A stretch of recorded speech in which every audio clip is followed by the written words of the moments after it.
आपण पाहत आहात भारतीय जनमत, आपला चॅनल। नमस्कार, मी मानसी धामणसकर। आपण पाहत आहात भारतीय जनमत न्यूज। नजर टाकूया त्याच्या ठळक घडामोडींवर। घोडबंदरमधील हिंदू हृदय सम्राट बाळासाहेब ठाकरे चौपाटीचे दुसऱ्या टप्प्याचे लोकार्पण मुख्यमंत्री एकनाथ शिंदे यांच्या हस्ते रविवारी होणार आहे। सुमारे 800 मीटर लांबीच्या चौपाटीवर अनेक सुविधांचा समावेश करण्यात आला आहे।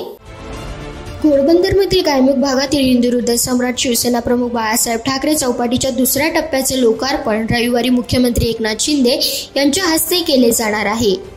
मुंबई महानगरातील ही सर्वात मोठी चौपाटी ठरणार असल्याचा दावा महापालिकेने केला आहे।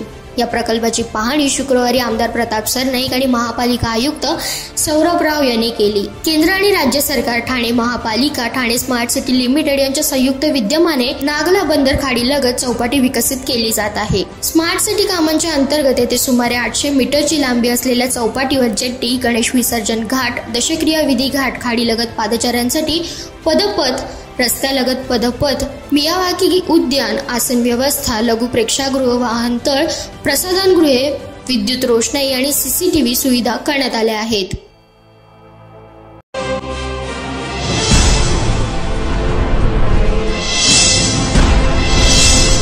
आपण पाहत आहात भारतीय जनमत, आपला चॅनल।